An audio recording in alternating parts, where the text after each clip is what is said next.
Chapter 2. We went tiptoeing along a path amongst the trees back towards the end of the widow's garden, stooping down so as the branches wouldn't scrape our heads.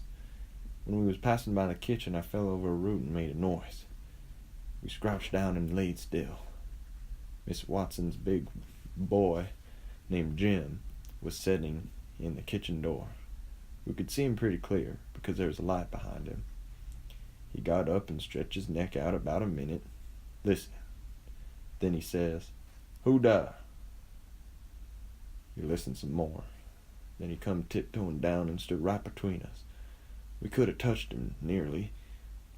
Likely it was minutes and minutes that there warn't a sound, and we all there so close together.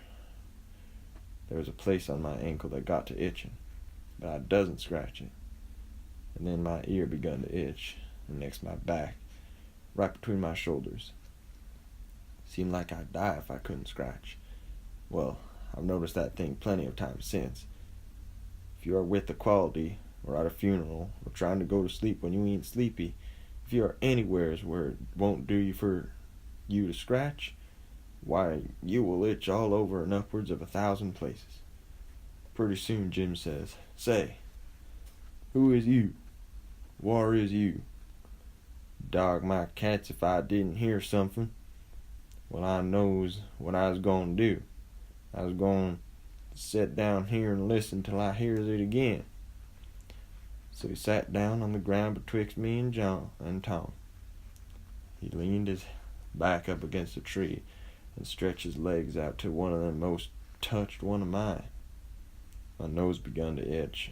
It itched till all the tears come into my eyes, but I doesn't scratch. Then it begun to itch on the inside. I got to itching underneath. I didn't know how I was going to set still. This miserableness went on as much as 6 or 7 minutes, but it seemed a sight longer than that. I was itching in 11 different places now. I reckon I couldn't stand it more than a minute longer, but I set my teeth hard and got ready to try. Just then Jim begun to breathe heavy. Next he begun to snore, and then I was pretty soon comfortable again. Tom, he made a sign to me, kind of a little noise with his mouth. We went creeping away on our hands and knees.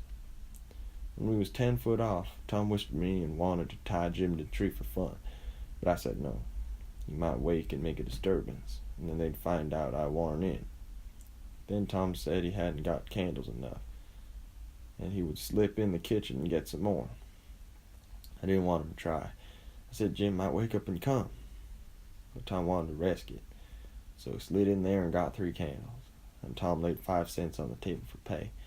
Then we got out, and I was in a sweat to get away, but nothing would do Tom, but he must crawl to where Jim was on his hands and knees and place something on him. I waited, and it seemed a good while. Everything was so still and lonesome. As soon as Tom was back, we cut along the path, around the garden fence, and by fetched up on the steep top of the hill, the other side of the house. Tom said he slipped Jim's hat off his head and hung it on a limb right over it, and Jim stirred a little, but he didn't wake. Afterwards, Jim said the witches bewitched him and put him in a trance. He rode him all over the state, and then set him under the trees again and hung his hat on a limb to show who'd done it. The next time Jim told it, he said they rode him down to New Orleans. And after that, every time he told it, he spread it more and more, till by and by he said they rode him all over the world, and tired him most to death, and his back was all over saddle boils. Jim was monstrous proud about it, and he got so he wouldn't hardly notice the other boys. Boys would come miles to hear Jim tell about it, and he was more looked up to than any boy in that country. Strange boys would stand with their mouths open and look him all over, same as if he was a wonder. Boys is always talking about witches in the dark by the kitchen fire, but whenever one was talking and letting on to know all about such things, Jim would happen in and say, "What do you know about witches?" And then that boy was corked up and had to take a back seat. Jim always kept that 5-center piece around his neck with a string and said it was a charm the devil give to him with his own hands.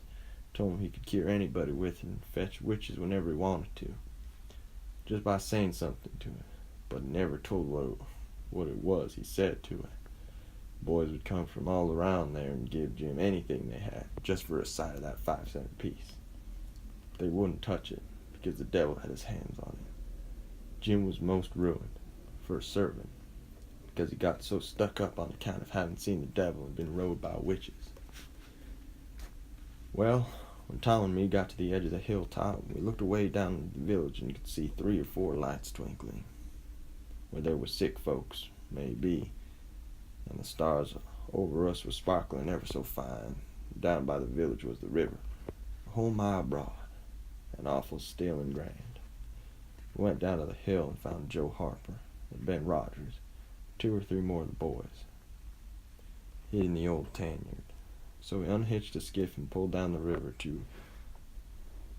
2 miles and a half to the big scar on the hillside and went ashore. Went to a clump of bushes, and Tom made everybody swear to keep the secret, and then showed them a hole in the hill, right in the thickest part of the bushes. Then we lit the candles and crawled in on our hands and knees. We went up about 200 yards, and then the cave opened up. Tom poked about amongst the passages, pretty soon ducked under a wall where you wouldn't have noticed that there was a hole. We went along a narrow place and got into a kind of room, all damp and sweaty and cold, and there we stopped. Tom says, "Now we'll start this band of robbers and call it Tom Sawyer's Gang. Everybody that wants to join has got to take an oath and write his name in blood." Everybody was willing, so Tom got out a sheet of paper that he had wrote the oath on and read it. It swore every boy to stick to the band and never tell any of the secrets, and if anybody done anything to any boy in the band, whichever boy was ordered to kill that person and his family must do it, and he mustn't eat and he mustn't sleep till he had killed them and hacked across their breasts, which is a sign of the band. And nobody that didn't belong to the band could use that mark, and if he did, he must be sued, and if he done it again, he must be killed. And if anybody that belonged to the band told the secrets, he must have his throat cut, and then have his carcass burnt up, and all the ashes scattered around, and his name blotted off the list with blood and never mentioned again by the gang, but have a curse put on it and be forget, forever. Everybody says it was a real beautiful oath, and asked Tom if he got it out of his own head. He said some of it, but the rest was out of pirate books and robber books, and every gang that was high-toned had it. Some thought it would be good to kill the families of boys that told a secret. Tom said it was a good idea, so we took a pencil and wrote it in. Then Ben Rogers says, "Here's Huck Finn. He ain't got no family. What you gonna do about him?" "Well, ain't he got a father?" says Tom Sawyer. "Yeah, he's got a father, but you can't never find him. These days, he used to lay drunk with the hogs in the tan yard. But he ain't been seen these parts for a year or more." They talked it over, and they was going to rule me out, because they said every boy must have a family or something to kill, or else it wouldn't be fair and square for the others. Well, nobody could think of anything to do. Everybody was stumped and sat still. I was most ready to cry, but all at once I thought of a way, and so I offered them to Miss Watson. They could kill her. Everybody said, "Oh, she'll do. That's all right. Huck can come in." They all stuck a pin in their fingers to get blood to sign with, and I made my mark on the paper. "Now," says Ben Rogers, "what's the line of business of this gang?" "Nothing, only robbery and murder," Tom said. Who are we going to rob? Houses or cattle or stuff?" "Stealing cattle and such things ain't robbery. It's burglary," says Tom Sawyer. "We ain't burglars. That ain't no sort of style. We are highwaymen. We stop stages and carriages on the road with masks on, and kill the people and take their watches and money." "Must we always kill the people?" "Oh, certainly. It's best. Some authorities think different, but mostly it's considered best to kill them, except some that you bring to the cave here and keep them till they're ransomed. Ransom? What's that? I don't know. But that's what they do. I've seen it in books. So of course that's what we've got to do. But how can we do it if we don't know what it is? Why blame it all? We've got to do it. Didn't I tell you it's in the books? Do you want me to go different from what's in the books and get things all muddled up? Oh, that's very fine to say, Tom Sawyer, but how in the nation are these fellas going to be ransomed if we don't know how to do it to them?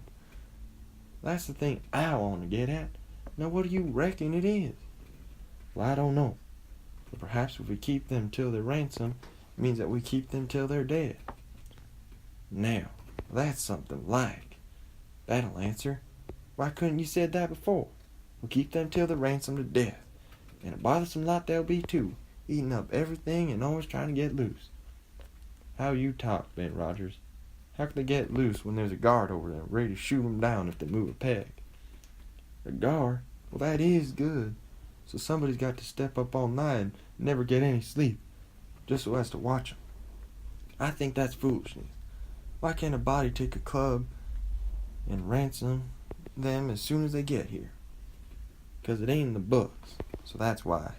Now, Ben Rogers, you want to do things regular, or don't you? That's the idea.